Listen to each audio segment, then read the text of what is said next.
வாங்க இன்னைக்கு பட்டிக்காட்டு மீன் குழம்பு எப்படி செய்யலான்ட்டு பார்க்கலாம். ஒன்றும் இல்லைங்க, எங்கள் பாட்டி ஸ்டைலில் தான் செய்கிறேன். தேங்காய் போடலைங்க. 100 கிராம் சின்ன வெங்காயம், 2 பூண்டு உரித்து வச்சுருக்கேன், 1 இன்ச் இஞ்சிங்க, 2 தக்காளி, பழுத்த தக்காளி. இது கூட மிளகு 1 ஸ்பூன், ஜீரகம் 1/2 டீஸ்பூன், வெந்தயம் 1/4 டீஸ்பூன், பெருஞ்சீரகம் 1/2 டீஸ்பூன், கடுகு 1/4 டீஸ்பூன். கடுகும் வெந்தயமும் நீங்கள் சேர்க்கும் போது அதோட டேஸ்ட் இன்னும் கூட்டி கொடுக்குங்க, நல்லாயிருக்கும். நீங்கள் செஞ்சு பாருங்கள். இதை அப்படியே நல்லா ஃபைன் பேஸ்ட்டாக அரைச்சிட்டு வந்துடுங்க. அரைச்சி எடுத்து வச்சுக்குங்க. ஒரு பெரிய சைஸ் லெமன் அளவுக்கு புளி எடுத்துக்குங்க. அதை வெந்நீர் ஊற்றி ஊற வச்சிடுங்க.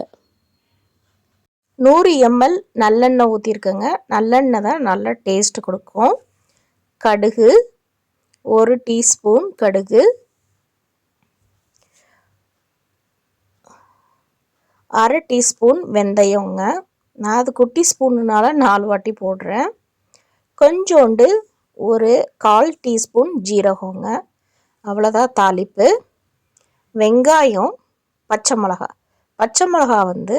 கண்டிப்பாக போட்டுக்குங்க, ரொம்ப டேஸ்ட்டு நல்லாயிருக்கும். ஸோ இப்போது நான் கொஞ்சோண்டு பெருங்காயம் போடுறேங்க. இது ஒரிஜினல் பெருங்காயம், அதனால் நான் ரொம்ப கம்மியாக போட்டிருக்கேன்.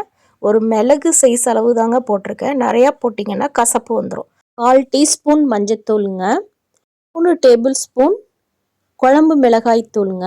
இது காரம் கம்மிங்க, அதனால நான் 3 டேபிள் ஸ்பூன் போட்டுக்கிட்டேன். இந்த எண்ணெயிலேயே, அதாவது லோ ஃப்ளேமில் இருக்கணுங்க, இல்லைன்னா மிளகாத்தூள் கருகி போயிடும். நல்லா ஒரே ஒரு வாட்டி நல்லா கிளறி கொடுத்துட்டு நீங்கள் அரைச்சி வச்சுருக்க பேஸ்ட்டை போட்டுருங்க இமீடியட்டாக, இல்லைன்னா குழம்போட டேஸ்ட்டே மாறிடுங்க. இப்போ லோ ஃப்ளேம்லேயே வச்சு பண்ணுங்கள். எண்ணெய் பிரிகிற அளவுக்கு வதக்கணுங்க, இல்லைன்னா இந்த குழம்போட டேஸ்ட்டே வராதுங்க. அதாவது எண்ணெய் பிரிஞ்சு மேலே வரணும். உப்பு போட்டுக்குங்க, உங்களுக்கு எவ்வளோ உப்பு தேவையோ அந்தளவுக்கு உப்பு, கொஞ்சம் கருவேப்பில்லைங்க போட்டுட்டு கொஞ்சோண்டு மிக்ஸி கழுவின தண்ணி, நிறையா தண்ணிலாம் ஊற்ற வேண்டாம், கொஞ்சமாங்க, ஒரு 1/2 கிளாஸ் ஊற்றிக்கிங்க. ஊற்றிட்டு நல்லா வதக்கிட்டு 2 மினிட்ஸ்க்கு ஒருக்க எடுத்து மூடி போட்டு நல்லா வதக்கிக்கிட்டே இருங்க.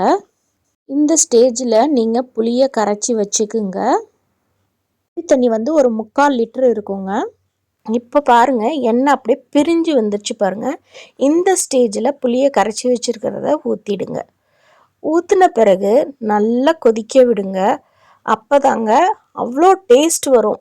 அந்த சின்ன வெங்காயம், மிளகு, ஜீரகம், இதெல்லாம் மிளகு, ஜீரகம், வெந்தயம், கடுகு இதெல்லாம் போட்டிருக்கிறது நல்ல டேஸ்ட்டை நல்லா கொடுக்கும். எண்ணெய் பார்த்தீங்கன்னா அப்படியே மேலே மிதக்கிறதுக்கு ரீசன் நீங்கள் அந்த எண்ணெயில் மிளகாத்தூள் போட்ட தொட்டு தாங்க. நீங்கள் அரைக்கும் போது மிளகாத்தூளை சேர்த்து அரைச்சி பண்ணியிருந்தீங்கன்னா இந்த மாதிரி எண்ணெய் பிரிஞ்சு வராது. அதுக்காக தாங்க மீன் குழம்பு கலர்ஃபுல்லாகவும் இருக்காது, டேஸ்ட்டாகவும் இருக்காதுங்க. இந்த எண்ணெயில் போட்டு பாருங்கள், அவ்வளோ அழகாக சூப்பராக இருக்கும். இப்போ மீன் குழம்பு நல்லா கொதிச்சிருச்சுங்க. இந்த ஸ்டேஜில் நீங்கள் மாங்காய் போட்டுக்குங்க. உங்களுக்கு எந்த மாங்காய் பிடிக்குமோ போட்டுக்கலாம். போட்டுட்டு லைட்டாக வெந்த பிறகு நீங்கள் மீனையும் போட்டுருங்க. மீன் போட்ட பிறகு லைட்டாக கரண்டியை வச்சு அந்த மீன் முழுகிற அளவுக்கு லைட்டாக ஷேக் பண்ணி விடுங்க போதும். ரொம்ப போட்டு கலக்காதீங்க, மீனும் உடஞ்சிடும். இந்த மாதிரி போட்டுட்டு இந்த மாதிரி லைட்டாக கரண்டியால் ஷேக் பண்ணி விட்டிங்கன்னா போதும். மீன் முழுகிற அளவுக்கு நல்லா கொதிக்க விட்டு ஒரு 5 மினிட்ஸ் வேக வச்சிங்கன்னா போதும். இந்த சட்டியில் செஞ்சனால நீங்கள் நிறுத்தினாலும் அந்த கொதி இருக்குங்க, அதனால நீங்கள் நிறுத்திட்டு வச்சிட்டிங்கன்னா இப்போ பாருங்கள், எண்ணெய் பிரிஞ்சு மீன், மாங்காய் எல்லாமே நல்லா வெந்துருச்சுங்க. குழம்பை பொறுத்த வரைக்கும் 2 டிப்ஸுங்க. நல்லா வதக்கணும், எண்ணெயில் மிளகாத்தூளை போடும்போது கருகிராமல் பார்த்துக்கணும், அவ்வளோதாங்க. இந்த குழம்பு அவ்வளோ டேஸ்ட்டாக இருக்குங்க, தேங்காவே இல்லாமல். எங்கள் பாட்டி ஸ்டைலில் செஞ்சு காமிச்சிருக்கேன். நீங்களும் செஞ்சு பார்த்துட்டு என்ஜாய் பண்ணுங்கள். இந்த குழம்பு இட்லி தோசைக்கும் சூப்பராக இருக்குங்க.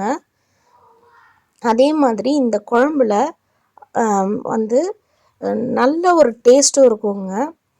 தாளிப்பு எல்லாமே வந்து உங்களுக்கு ஒவ்வொரு டேஸ்ட்டும் வந்து நீங்கள் என்ஜாய் பண்ணி சாப்பிட முடியும்.